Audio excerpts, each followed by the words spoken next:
This is what I had within my lab, a whole variety of techniques, but certain ones are the most common, in particular for the screening. The X-ray, the conventional X-ray powder diffraction. Solid state NMR is extremely useful, higher resolution than the other molecular spectroscopies. But each of these have, there's no, it's nice to have multiple, they call them orthogonal techniques. Sometimes people refer to them as orthogonal techniques. I think it sounds nice, but basically different techniques are more sensitive to different types of forms. Oftentimes your thermal techniques are perhaps more, or even moisture absorption analysis might be more better at detecting small amounts of amorphous material within the presence of a crystalline, predominantly crystalline sample. But basically the different techniques, they serve in a complementary fashion. Microscopy, polarized light microscopy is extremely powerful, in particular when you couple it with hot stage microscopy. But to be honest, there's fewer practitioners that are very good at this. But you can learn a lot just even if you're not, even if you're not really experienced with the thermal microscopy or with microscopy, just by looking at a sample under, after you've done some crystallizations, if it looks hair-like, chances are it's not going to flow very well. So I can, a lot of times by microscopy, I can tell you something that will, I might not be able to tell you that it will flow well, but I can tell you if it won't flow well a lot of times. And so you can quickly eliminate, so that's one of the things, and I find a lot of labs don't do this, and I've looked at a lot of data packages from different laboratories, and a lot of times they don't even, some labs don't even put microscopy or images in their data packages, and then later when you see the material that they're producing, you say, yeah, that stuff, your formulators will have a terrible time. They're going to kill you for selecting that form for a product. And it's just a 2-minute, it's the simplest technique, but it tells you a lot. And I encourage people highly to, and if you have a contractor that is doing polymorph studies for you, and if they don't have images of the form that they select for development, make them put a picture in, make them give you an image, look at it and see whether or not it's hairy or if it's got a nice morphology that might be, if not milled, if it's not equant, or if it doesn't look like it would be flowable, have them, make sure that there's enough three-dimensionality to it that it, or have them look until they find something that has an external morphology that looks like it might flow. Because that, I've dealt with this before, and it can be very challenging for your formulators. And it can cost a project a year or 2 in development. And we used high throughput screening, and then computational tools, a variety of computational tools. We had absorption modeling within our teams, but also, a lot of times it's you work hand in hand with your ADME and toxicology groups early on, and actually throughout the development though with the absorption modeling. So then I guess the third thing is so even if you have a form change during this period, it's not a crisis. It's nice, the sooner you have it, the sooner you can establish your doses. Elsewise you're going to have to see whether or not a form change makes a difference. And often one good place to do it would be during the bridging studies, usually when you go from that drug and capsule or one of those simple formulations. Usually you'll do, you'll have to bridge it to the commercial formulation to ensure that the bioavailability doesn't change substantially. And so at the same time you can actually, that's a nice time to switch polymorphs, but realize you're varying 2 things simultaneously. And so it's not ideal. It's nice if you have your form identified, your physical form identified early, so that this bridging study, there's only a single one involving the change to the commercial formulation for your pivotal studies. for commercialization, but you can combine them too. That's a nice point to do a polymorph change if you need to. So the first system that I'll talk about is a colorful one that got around for a while. It was called Roy initially when I started on it. It was a intermediate for a drug called Zyprexa that sold widely at Lilly. That got up to over $4 billion a year, antipsychotic.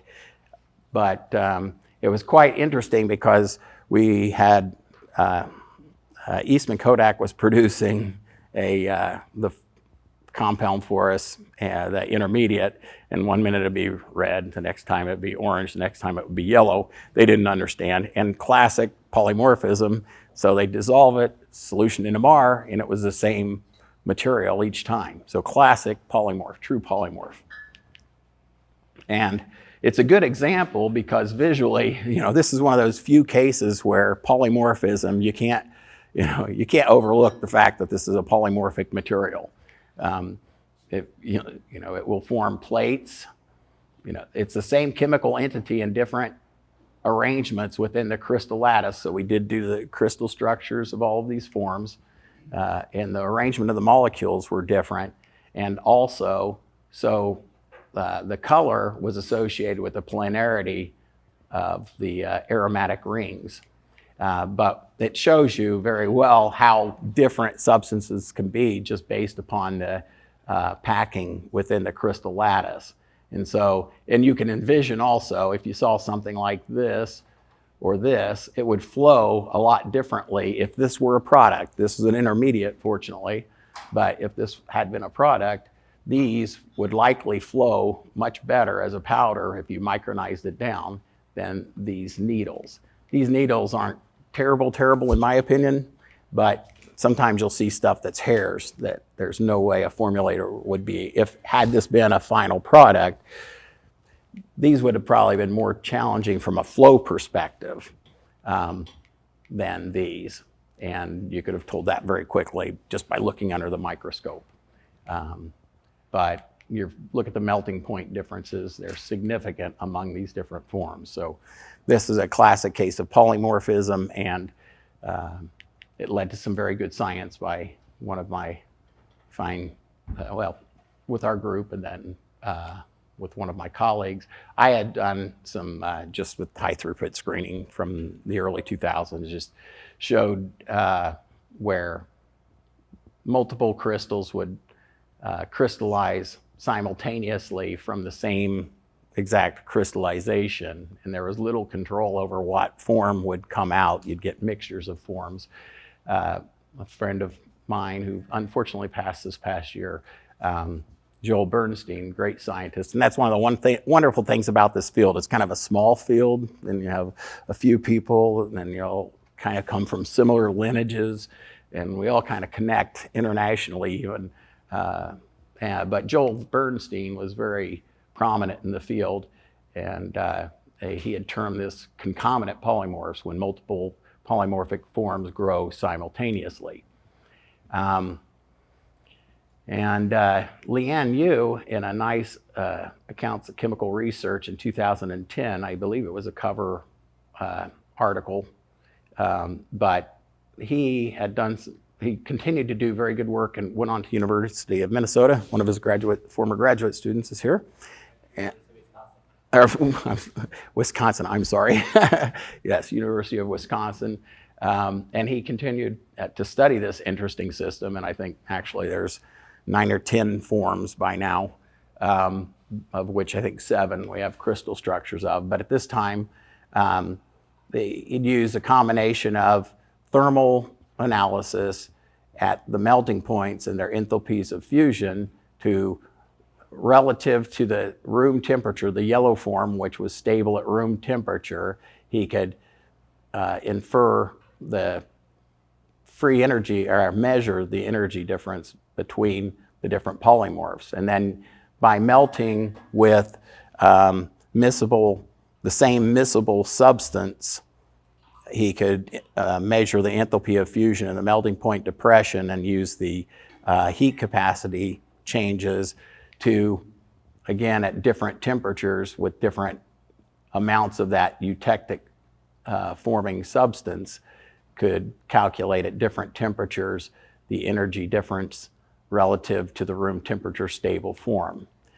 And I took the liberty of extending that a little bit, or extending those lines down to room temperature to get the Gibbs free energy difference between those forms approximately, so that I could use that in comparison with some other data that had been plotted for polymorphic forms. So this nice little thing that Abu Sarajuddin did in Trends and Solubilities of Polymorphs that he published. He took 81 different polymorphic forms and ranked the solubility ratio of the metastable form versus the stable form as polymorphic pairs. And he took 81 different substances or different polymorphic pairs and plotted those. And he found actually the solubility, the metastable form was about 1.76 times more soluble than the stable form. So there's some scatter in the data, but the average was actually pretty tight. And I was using like the free energy difference that Leanne had measured and extrapolating it down to room temperature. This data was determined by solubility analysis. And you can use a Hoffman equation to a first approximation. It's actually activities here, but you can use solubilities to the first approximation. And so I could take the free energy differences from the Roy system based on Leanne's data, and then calculate what that would be, that solubility ratio, and then compare it to the average polymorphic system. So the average polymorphic system, if you calculate based on this number, it's actually, I converted it into kcal instead of what Leanne had, which was the kilojoules per mole. But it's 0.33 kcal per mole is on average the difference for these polymorphic pairs. But with these, with the Roy compound, it's actually much tighter and quite a bit lower. So it was 0.14 kcal per mole, which is significantly different and pretty tight, and probably explains a little bit, I guess, the conclusion I had or inference I have is that, and I think there's enough data out there to, it's basically that polymorphs have very similar energy, in particular of those concomitant ones. There's competition of nucleation rate and growth rates that result in mixtures of polymorphic forms, and they're very difficult to control. If you want to control what polymorphic form comes out, you have to control the supersaturation ratios very tightly in order to do so. And really with Roy, it was pretty difficult to, because they were so tight, it was pretty difficult to, we were fortunate that it wasn't a final product, because it would have been a little bit, it would have been a challenging system. We might have ended up having to use some sort of, a quantitative method if it had been a final product. But it was much more, it was a difficult system to control what form came out.